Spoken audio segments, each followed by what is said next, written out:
Blog Talk Radio.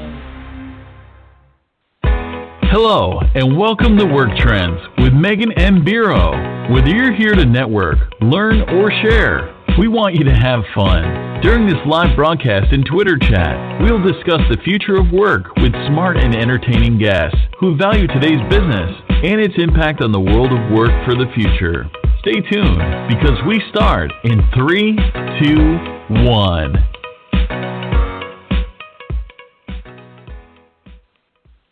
Happy Wednesday! It's Megan M. Biro here. Welcome to another informative Talent Culture Work Trends live podcast and Twitter chat.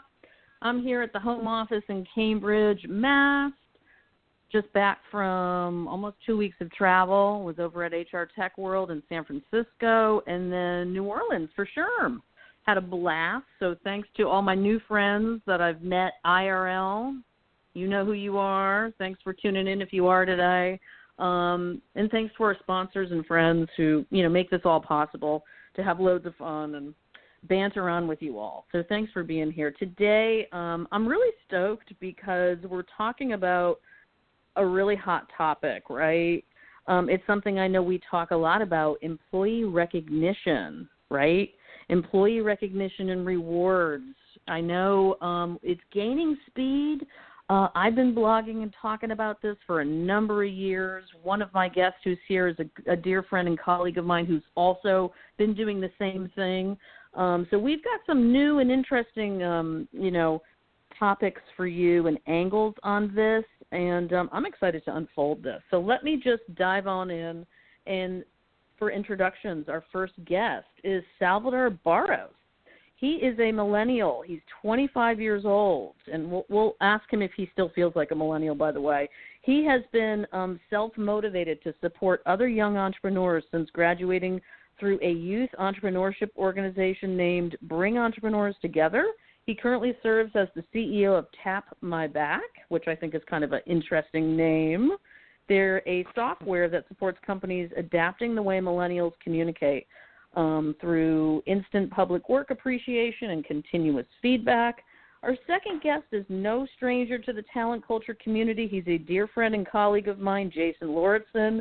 He's a keynote speaker, author, and advisor. He is a very well-known employee engagement and workplace culture expert who always challenges us to think a little bit differently, which is what I really like about him. He's a cool guy. He's a former corporate HR executive, and he's really dedicated his career to helping people in profits. So welcome. Hello, Salvador and Jason. Salvador, what say you? Hello. Excuse me, I couldn't understand. Hello, welcome. How are you? I'm doing good, thank you. Thank you very much. Thank you for the invitation. Great to have you here. Tell us where you're calling in from today. So I'm calling from Portugal. Actually, it's 6 p.m. over here. And, I'm pretty excited to be here talking with both of you. I've been following your work from both of you, and, it's pretty exciting to be talking here. Oh, cool. Well, welcome. We are really stoked to have you as well. And hi, Jason. What's happening? Hey, Megan. Greetings from I'm in a less exotic place. I come to you today from sunshiny Nebraska, just outside of Omaha. So blue skies and wind and heat and humidity today. So I'm excited to be inside on the phone with you guys. Yeah, no, this is great. We've got definitely a broad perspective going on here, right? We're catching all these angles, which is great. Salvador, do you consider yourself a millennial? I'm starting to lose track as a Gen Xer, to be honest with everybody. I know Jason and I were chuckling about that in the green room. It's like, Salvador, is 25, are you still a millennial, or are you like some other generation? What's your thought on that? Well, I think I'm still a millennial. I don't think I'm a Gen Z yet. So yeah, I think I am pretty much the target of this conversation, at least on the hot topics and the reasons why also we're going to talk about this today. Well, Yeah, I'm really interested, and I'm sure the audience is, to understand a little bit more about how you went about discovering this idea of Tap My Back. So tell us just a little bit more about that. Yeah, sure. So, Tap My Back actually is a response that, within a company. So it was a Portuguese marketing agency actually that had a problem. So this marketing agency was a very fast-growing company. It was tripling the size of the staff. The amount of customers were growing enormously. There was a lot of work, a lot of excitement. Everything seemed crazy. And the company's culture was very strong. What happened before this was that that company has a very strong culture, and with this growth, the culture was being lost, and at the same time, the employees, even in that exciting environment, they were losing their motivation, and the management of that company actually asked the employees, so what's going wrong? Why are you losing motivation? And the reality was that they really wanted feedback about the good work they were delivering, because they were delivering very, very good job to the clients, but they were not being enoughly recognized. And well, Tap My Back then was built as a product because it was a marketing agency. They had the knowledge to build an app, and it was so smooth for the company to adopt it as part of their culture that eventually we decided to spin off, and that's precisely where I joined this journey. And well, happily today we have customers a bit spread all over, about 60 to 70% in the U.S., but also, well, in all other continents. And well, it's been a really, really fun journey for me personally, and exciting for our company. Very nice. Salvador, I have to say you're a very brave person, because this market is absolutely saturated. And I mean that in the best way possible as a fellow entrepreneur to both of you. These are exciting times if you're in the HR tech space. There's no question about it. Jason, talk to us a little bit. I want to hear your angle on what departments or people within a company right now are responsible for recognition actually being established. Talk to us a little bit more about that. I think that's a loaded question. I mean, I think it depends on what direction you come at that from, because I probably think about this a little bit differently, in that because I'm not a technologist per se. I think about it more from the culture and sort of organizational perspective. That I think recognition is sort of a piece of a bigger puzzle, which is, we're trying to engage employees and create a place where people can do their best work and feel good about their work. And I think, recognition flows out of our need to feel valued and to feel appreciated and to feel validated. And so while I would say that it ends up being, it tends to be HR who's the one that, if you're taking a programmatic look at recognition and you're looking at something like Tap My Back as a way to that, or as a piece of the puzzle, that's usually flowing from HR. But I would say that I think to get recognition and appreciation right that's a leadership, that's a management. It sort of flows, I think, from leadership and management. They set the pace. They establish a culture or an environment where expressing appreciation or showing the love is part of how we do things, and they hold people accountable and they role model that. So I don't think it's a simple answer. I think HR tends to be the one that carries the torch for it, because leadership may not be carrying that. But I think that it should start with your leaders, is where it should come from, because that's where, in order to make it sustainable, that's where it has to start. Yeah, I actually, you and I are in agreement on that, Jason. No question about it. Let me ask you, because you've worked with corporations of all sizes, is there a trend that you see HR being torchbearer, small business versus larger sized organizations? Anything in there you're seeing right now in the market? Or you're just saying that's across, you don't care if it's a 10-person organization or, the large IBMs and SAPs of the world, right? I think I'd love to hear your angle on that. Yeah, I think that what tends to happen, and I don't know that this is necessarily isolated only to recognition, but I think your smaller organizations tend to be, I think it tends to more naturally flow from your leaders, just because they're in closer proximity to employees, they have more access to employees, all that kind of thing. I think it's as the organization gets larger, I think HR tends to pick up more of the mantle for carrying the torch for things like recognition and appreciation and engagement. It becomes more, I think that's where you start to see that. Good organizations try to really maintain an integration between leadership and HR, but I think the bigger you get, the more likely it is that it sits or that it's sort of delegated to HR as an HR responsibility,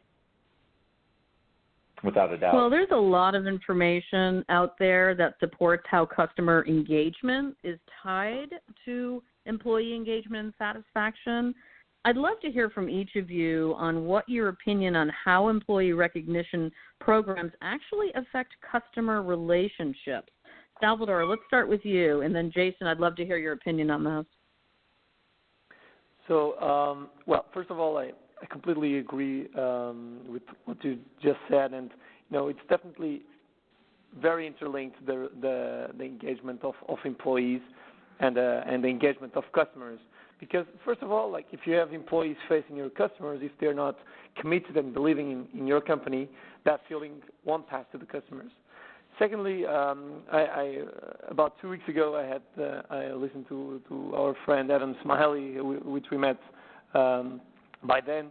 He was saying that about 70 to 87% of employees in companies are disengaged with their own companies, and in fact, he even said that they're being paid to do a bad job in their companies. So in the end, what this means is that if you actually have people that are disengaged with their company, sooner or later that will affect your customers. And of course, so in the end, and as a conclusion of this reasoning, if you really want to have engaged customers, before anything, you must try as much as you can to have engaged employees with your company. I love the word try. I'd love to hear Jason's angle on this. Yes, we do try, but many of us are failing at this, right, Jason? I mean, why can't we tie customer and employee experience, right, and engagement? Where is this disconnect right now from your perspective? Well, I mean, I think. Well, first off, I think a lot of it flows back to that so much of there's not been enough. I don't think research done to really show the strength of the linkages. I mean, there is some that's been done, and you can show it in some circumstances. Like I really love doing work in the restaurant industry because I think there's a very pure and direct flow of employee engagement to customer engagement. It happens at every transaction, every table, every interaction. You can see it and feel it, and it's so obvious just from anyone that's looking at it that those two are linked. But I think on a bigger scale, when the organization gets larger, we've gotten really focused on other stuff. We've gotten focused on inward-looking things like efficiency and productivity and maximizing profitability. And I think at times it's been at the expense of focusing on that customer experience and impacting that. So I think number one, part of the challenge here is I'm not sure that it's just a lack of focus on the linkage between engagement and employee and customer engagement, but I think there's a lot of organizations that just aren't paying attention to designing customer experience in the way that they should. They're very inward focused and focused on operational measures instead of those others. But I think the bigger thing is this is really, I mean, the initial question was what role does recognition play in driving or having an impact on customer experience? And I think this part is where I think it's really about it's kind of almost that behavioral economics, and that like with employees, I mean, really what recognition is about in this context, at least in my mind, is how do we provide very specific reinforcement for the types of behaviors that create the types of experiences for customers that, that support our growth or support our business. And because the behaviors you feed are the ones that grow and you get more of. And so you want to make sure you're very intentionally feeding those right behaviors. And I think that's one of maybe the underutilized or undercultivated sides of using technologies like Tap My Back and others is being very, very thoughtful and specific about the kinds of behaviors you want to recognize and reward and feed to get more and more and more of those, and being very smart about connecting that to business outcomes like customer engagement. Yeah, and this is all due respect to you, Salvador, but you can have the best technology in the world, but we know if those employees are not either adopting to it or they're not engaged, right? And I think that is the magic bullet formula called culture that, as everybody knows, I believe is very unique depending on the type of organization you are. But that's the magic sauce right now, is bringing those two things together. I do believe HR and marketing are becoming more and more enmeshed. As somebody who's a former practitioner, more on the recruiting side, and I've become more of a marketer, as many of you know. These two disciplines, and Jason, I'd love to hear your thoughts on this too. They're becoming more enmeshed, right? I mean, it's all about building messages and making sure that employees are sharing their experiences, right, within those corporate cultures. Thoughts on that? Yeah, and how HR and marketing are becoming more aligned, hopefully? I think they're on a crash course, honestly. You're speaking my language now, because dating back to some work that I did in one of my first actual corporate side jobs. We were, doing a big employer brand project. And what we ultimately realized is that it wasn't an employer brand project. It was a brand project. And that brand is at the center of all of this. And so I think, ultimately marketing and HR at the core are in the same business. You're right. It's all about behavior. It's human behavior and behavioral economics and getting people to do things that we want them to do, or motivating them and incenting. So it's all the same stuff. It's just being applied internally versus externally. So I completely agree that I think eventually organizations might be organized, might ultimately have sort of human behavior group, and just with some people are pointing outwards and some people are pointing inwards. Yep. So I'm with you. Yep. One of the best forms of instruction, from my point of view, is feedback. Without this, I think people just don't know how they're doing, right? Nor do they understand how they fit into the greater organization. So given this, why are some companies just really bad at giving feedback, Salvador? What's been your experience with that? So, first of all, especially bigger companies or older companies that are led by Gen X people, these guys are giving out of context feedback. The annual performance review, the so typical way of doing it per semester or per year, it's really out of context, and people just forget about what's meaningful for you, and then you're biased about the information you're getting in that feedback session, let's say. And then secondly, those moments of feedback are too serious, too compromising, in the sense that it should be a learning opportunity for both sides, both for the leader, both for an employee or a team member of that leader, let's say. And it's too compromising, too serious. People feel afraid about that moment. Then this kind of feedback usually is just top down. But what about the bottom up? Our leader can also not be doing such a good job, or we can always be trying to give him a way for him to work better with us. And usually these old-fashioned companies or bigger corps usually have these downward direction, but where's the upwards, the so-called 360 feedback. And lastly, there's a huge focus on the bad things. What about the good things? what about the celebrations that we can do on a Yeah, daily basis, that's a good on a weekly point. basis? And I think that's especially where they're failing the most, because they're so productivity oriented that they end up not celebrating enough the good things that people are trying to do for the company on a continuous basis, on a daily basis. And yeah, so I guess these are probably the main reasons I see these companies not as good as giving feedback.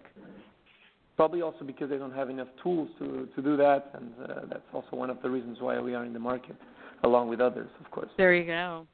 Right. Jason, what's the value in peer-to-peer feedback? Where is the payoff, either behaviorally or on your wallet or, wherever? What do you see? Well, I mean, I think the value in it, I think, is more developmental. I think in that, well, a couple things. I mean, there's some. I think people have differing opinions around this, but I think one voice you hear, one perspective that I hear frequently about peer-to-peer is that we really value, in terms of the actual feedback, the actual recognition itself, we value at a higher level because the people that are our peers actually know or we assume they kind of have a deeper appreciation of actually what goes into the work we're doing. They're more likely to appreciate the effort it took, as opposed to a lot of times I think our supervisors and leaders sort of are really only focused on outcomes, which I think is one of the failures that we have around feedback and appreciation and recognition, is focusing only on outcomes and not recognizing the fact that somebody might be really working hard and not getting recognized or acknowledged. But I think so there's value in it. I think the other is that the peer-to-peer, honestly, I also think there's just more decency in peer-to-peer. I mean, organizationally, one of the reasons that we don't do feedback well is because feedback sucks, especially, negative feedback sucks. Nobody likes it. Nobody enjoys it. Anybody that tells you they enjoy it is lying to you. They just say that because they know they need it for they either know they need it for development or they need it for learning or whatever. We don't like it. It feels crappy. Most people that don't know how to do it, and so that makes it worse. And so, but managers feel like they have to do it. So I just pile it on, right? And I'm the manager. I do that. The peers, I think, are more likely to be have a gentler touch. They're more likely to, I think, there's more of a social contract there. Like, I'm going to give you some feedback, but I'm actually going to take your feelings into account, and I don't want to damage our relationship, and so I'm going to try to give it to you in a way that you'll hear it. And so I think that's where there's real magic in peer-to-peer feedback, assuming there's enough trust and relationship there and motivation to give it. Well, and you're gaining trust, right? I mean, what I think is the biggest fail is we're creating winners and losers. And whenever you do that, communication stops. That's what I see as the problem in this scenario. The idea of just, as Salvador's talking about, hey, I just want to go and, be comfortable and natural.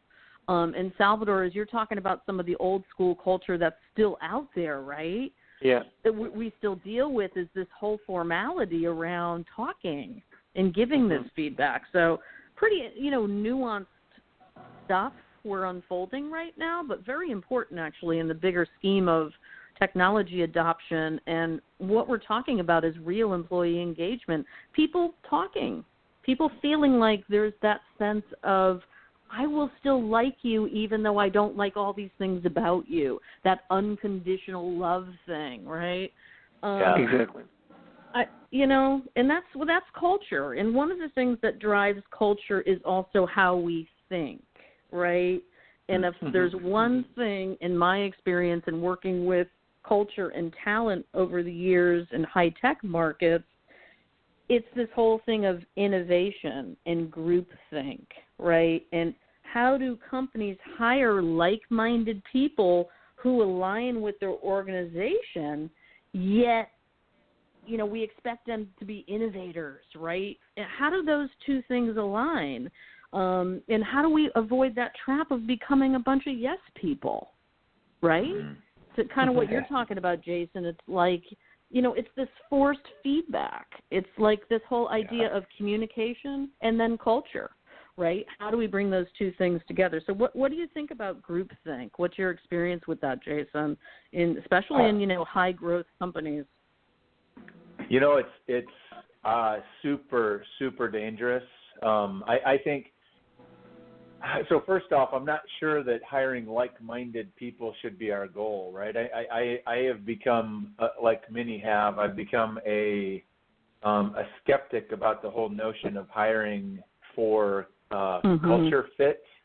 I think you have to be super, super careful about what that means. I think maybe shared values is a place to start, but I think you have to be careful. Once people are in, if you're lucky enough or you're smart enough to hire an actual diverse group of people to come together, which is what your goal should be, I think you have to, and again, this is where these recognition programs should come in. You need to create, you need to actively recognize acts of courage. You need to actively recognize acts of dissension.